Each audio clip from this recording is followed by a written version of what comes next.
चंद्रपुर गांव में एक धनी व्यापारी धनराज अपनी पत्नी सत्यवती के साथ निवास करता था। चावल और गेहूं का उसका बड़ा कारोबार था और किसी भी सांसारिक सुख की कोई कमी न थी। परंतु एक ही अभाव उनके जीवन को अधूरा कर रहा था, वह था संतान का। धनराज ने न जाने कितने वैद्य, कितने तांत्रिक और कितने तीर्थों के चक्कर काटे, पर सब निष्फल रहे। सत्यवती फिर भी उम्मीद नहीं छोड़ती थी।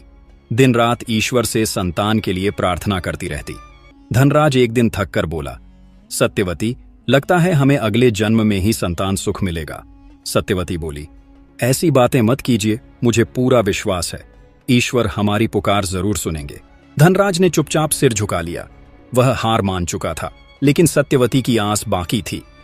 प्रार्थना से बचे हुए समय में वह छत पर पक्षियों को दाना डालती और उन्हें निहारते निहारते खो जाती। एक दिन अचानक उसकी छत पर एक मैना पक्षी का जोड़ा आकर बैठा। उन्होंने वहीं घोंसला बनाया। सत्यवती को जैसे एक नई खुशी मिल गई हो। हर दिन वह उन मैना पक्षियों को दाना देती और घंटों उन्हें देखती रहती। समय बीता और एक दिन उस मैना ने अंडा दिया। अब वह जोड़ा रोज सुबह उड़ जाता, खाने की तलाश में, और फिर शाम ढलने से पहले लौट आता। पर उस दिन कुछ अलग था। सत्यवती ने देखा, सूरज ढल चुका है, अंधेरा घिरने लगा है, पर मैना पक्षी का जोड़ा अब तक नहीं लौटा। उसने चिंता भरी निगाहों से आकाश की ओर देखा और मन ही मन बोली, हे प्रभु, यह पक्षी ना लौटे तो उस अंडे का क्या होगा? उसे तो कोई देखेगा भी नहीं। सत्यवती ने कई दिनों तक इंतजार किया, पर वो मैना का जोड़ा फिर कभी लौटकर नहीं आया। सत्यवती अब खुद ही उस घोंसले में रखे अंडे की देखभाल करने लगी। वह दिन भर उसे निहारती, जैसे वह अंडा नहीं, उसकी अपनी संतान हो। अंडे में मानो उसकी सारी उम्मीदें बस गई थीं। वो अंडा अब रोज रोज बड़ा होता जा रहा था। हर रात को वह थोड़ा और फैल जाता और उसकी चमक भी बढ़ने लगी थी। सत्यवती को धीरे धीरे इस पर आश्चर्य भी होने लगा और डर भी। एक दिन उसने देखा, अंडा अब तो तरबूज जितना बड़ा हो चुका है। घबराकर वह दौड़ी दौड़ी धनराज को बुला लाई। दोनों पति पत्नी अचंभे में अंडे को घूर रहे थे। धनराज बोला, ये तो किसी पक्षी का अंडा नहीं लग रहा सत्यवती, इतना बड़ा। सत्यवती ने भी सहमते हुए कहा, हां जी, मैं भी यही सोच रही हूं, पर यह हो क्या रहा है? उसी पल वह अंडा लुढ़कते लुढ़कते सत्यवती के पैरों के पास आ गया। सत्यवती ने डरते डरते हाथ बढ़ाया और जैसे ही उसने अंडे को छुआ, अंडा फूट गया। अंदर से एक नन्ही सी, सुंदर सी, दिव्य आभा से चमकती छोटी राजकुमारी निकली। दोनों स्तब्ध रह गए, पर उस स्तब्धता में एक अनोखी खुशी छिपी थी। सत्यवती ने कांपते हाथों से राजकुमारी को गोद में उठा लिया। यह कैसे हो सकता है? धनराज बोला। सत्यवती ने राजकुमारी को सीने से लगाते हुए कहा, जो भी हो जी, ये हमारी है, हमारी अपनी है। यह कैसे हो सकता है? धनराज बोला। सत्यवती ने राजकुमारी को सीने से लगाते हुए कहा, जो भी हो जी, ये हमारी है, हमारी अपनी है।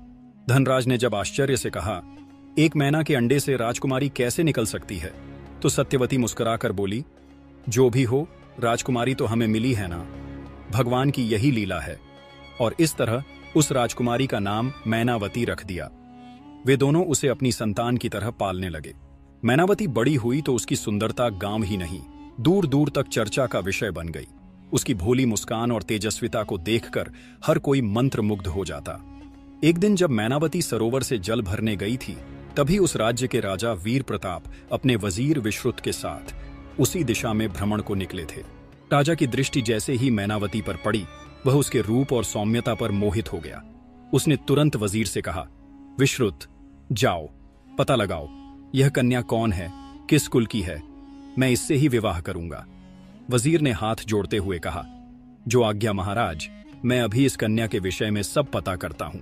वजीर विश्रुत ने कुछ ही समय में उस कन्या के विषय में पूरी जानकारी इकट्ठी कर ली और लौटकर राजा वीर प्रताप से बोला, महाराज, वह कन्या हमारे राज्य के चंद्रपुर गांव की है। उसके माता पिता धनराज और सत्यवती नामक व्यापारी दंपति हैं।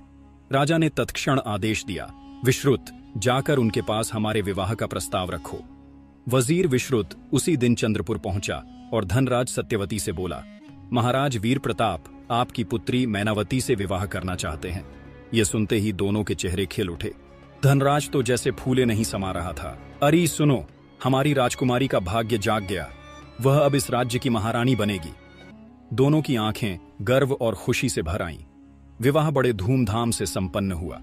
मैनावती अब राजमहल की रानी बन गई। परंतु महल की पहली रानी राजेश्वरी को यह बात चुभने लगी। जहां एक ओर महल में मैनावती की सुंदरता और सौम्यता की चर्चा हो रही थी, वहीं राजेश्वरी के मन में ईर्ष्या की आग भड़कने लगी थी। राजा वीर प्रताप को इस रहस्य की पूरी जानकारी थी कि मैनावती किसी स्त्री के गर्भ से नहीं, बल्कि एक मैना पक्षी के अंडे से जन्मी थी। परंतु यह रहस्य मैनावती की मोहकता को और भी अलौकिक बना देता था। राजा का अधिकांश समय अब मैनावती के संग बीतने लगा। वह उसे स्नेहपूर्वक मैना सुंदरी कहकर बुलाते थे और राजकीय विषयों में भी मैनावती से ही सलाह लिया करते। यह सब देखकर पहली रानी राजेश्वरी की ईर्ष्या अब असहनीय हो चली थी। वह सोचने लगी, अब बहुत हो गया, इस मैना सुंदरी को तो महल से सदा के लिए हटाना ही होगा। एक दिन वह मैनावती के पास पहुंची और मधुर आवाज में बोली, मैना सुंदरी, तुम तो हमारी तरह किसी स्त्री के गर्भ से नहीं निकली। तुम तो एक अंडे से किसी जादू की तरह जन्मी हो। अब तो तुम रानी हो, राज परिवार की एक सदस्य। तुम्हें तो यह बताना चाहिए कि तुम्हारी जान किसमें बसी है। देखो, मैं तुम्हारी बड़ी बहन जैसी हूं। अगर कभी कोई संकट आए तो मैं ही तुम्हारी रक्षा कर सकूं। मैनावती जैसी भोली और निष्कलंक हृदय वाली रानी को क्या पता था कि मुस्कुराहट के पीछे विष छुपा है। वह तो बड़ी रानी को अपनी सगी बहन मान बैठी थी। उसने सरलता से सारा रहस्य खोल दिया। दीदी, मेरे मायके में घर के आंगन में एक कुआं है। उस कुएं में एक लकड़ी का बक्सा रखा है। उस बक्से में एक छोटी सी डिबिया है और उस डिबिया में एक मोतियों की माला है। उसी माला में मेरे प्राण बसे हैं। यह सब सुनते ही राजेश्वरी के होठों पर एक कपटी मुस्कान आ गई, पर चेहरे पर चिंता का अभिनय करते हुए बोली, मैना सुंदरी, तुम्हारी जान तो बहुत ही गुप्त और सुरक्षित जगह पर है, लेकिन ध्यान रखना, रानियों के अनेक दुश्मन होते हैं और राजमहल में जान का खतरा सदा बना रहता है। यह कहकर वह धीमे कदमों से वहां से चली गई। मैनावती अब तक राजेश्वरी की कही बातों में खोई हुई थी। मन में हलचल थी, शंका भी थी, पर विश्वास ने सब कुछ ढंक रखा था। तभी पीछे से राजा वीर प्रताप आए और मुस्कुराते हुए बोले, मैना सुंदरी, किस सोच में डूबी हो? हमें भी तो बताओ।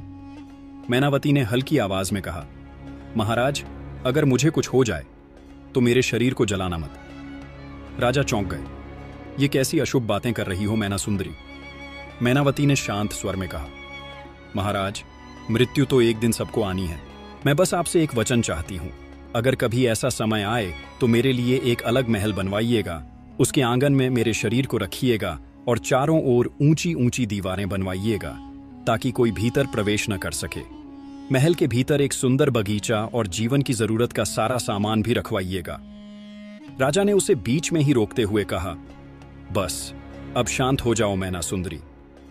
जब तक मैं जीवित हूं, कोई तुम्हें छू भी नहीं सकता। मैं सदा तुम्हारे साथ हूं। यह कहकर उन्होंने मैनावती को अपने आलिंगन में भर लिया। राजा वीर प्रताप ने देखा कि मैनावती के माथे पर तेज बुखार है। चिंता में डूबे राजा ने तुरंत राजवैद्य सुश्रुत को बुलाया। वैद्य ने नाड़ी देखी, कुछ औषधियां दी और मुस्कुराकर कहा, महाराज, यह बुखार कोई चिंता की बात नहीं, बल्कि खुशखबरी है। रानी मैनावती मां बनने वाली है। यह सुनते ही राजा की आंखों में चमक आ गई। वह भावुक और प्रसन्नता में उन्होंने वैद्य को सोने के सिक्कों से भरपूर इनाम दिया। पूरे राज्य में आनंद की लहर दौड़ गई। शंख बजे, दीप जलाए गए और महल में उत्सव का वातावरण बन गया। मैनावती के गर्भवती होने की खबर से हर ओर बधाइयां मिलने लगीं। यह राजा वीर प्रताप की पहली संतान थी, क्योंकि राजेश्वरी से उन्हें कोई संतान नहीं हुई थी। अब राजा का सारा स्नेह, समय और ध्यान मैनावती की ओर हो गया। यही बात राजेश्वरी को अंदर तक चुभने लगी। वह अपने मन में बुदबुदाने लगी कि जब से आई है उसी प्यार करना, ध्यान रखना, सब कुछ उसी को करते हैं। मेरे तरफ तो जैसे ध्यान ही नहीं रहता। अगर ऐसे ही रहा तो मेरा क्या होगा? इस अपने रास्ते से हटाना होगा। और इसी सोच के साथ उसने एक भयानक षड्यंत्र रचनी शुरू कर दी। राजेश्वरी ने अपने कक्ष में दासी को बुलाया और धीमे स्वर में कहा, सुनो, तुम तुरंत एक विश्वसनीय गोताखोर को बुलाओ। दासी झुककर बोली, जो आज्ञा महारानी। और कुछ ही समय में एक गठीला सा व्यक्ति रानी के समक्ष लाकर खड़ा कर दिया। राजेश्वरी ने उसकी ओर तीखी नजर डालते हुए कहा, सुन गोताखोर, जैसा मैं कहूं वैसा ही करना। किसी भूल की गुंजाइश नहीं है। तुम्हें तुरंत चंद्रपुर जाना है। मैनावती के मायके। जब उसके माता पिता घर में न हो तो चुपचाप भीतर जाना। आंगन में एक कुआं है, उस कुएं में एक लकड़ी का बक्सा रखा है। बक्से में एक छोटी सी डिबिया और उस डिबिया में है उसका जीवन। वो डिबिया लेकर सीधे मेरे पास लौट आना। बदले में तुझे इतने सोने के सिक्के मिलेंगे कि तेरी 7 पीढ़ियां बैठकर खाएंगी। लेकिन सुन, अगर किसी को इस बात की भनक भी लगी तो तुझे बाहर झोंकवा दूंगी। गोताखोर डर और लालच के बीच कांपता हुआ बोला, महारानी जी, मुझे आप पर पूरा विश्वास है। मैं आज ही वह डिबिया लेकर हाजिर हो जाऊंगा। और उसी रात वह चंद्रपुर पहुंचा। धनराज और सत्यवती किसी आयोजन में बाहर गए थे। यही मौका था। वह दबे पांव घर में घुसा। जैसे ही उस गोताखोर ने डिबिया कुएं से निकालकर बाहर लाया, वैसे ही राजमहल में बैठे मैनावती के मन और शरीर में एक अजीब सी बेचैनी शुरू हो गई। उसकी तबीयत अचानक बिगड़ने लगी और वह सिर पकड़कर बैठ गई। उधर गोताखोर चुपचाप डिबिया लेकर राजमहल पहुंचा और बड़ी रानी राजेश्वरी को सौंप दी। राजेश्वरी की आंखों में लालच चमकने लगा। उसने वादा अनुसार गोताखोर को सोने के सिक्कों से नवाजा और डिबिया को ध्यान से खोला। उसी क्षण मैनावती की सांसें हांफने लगी।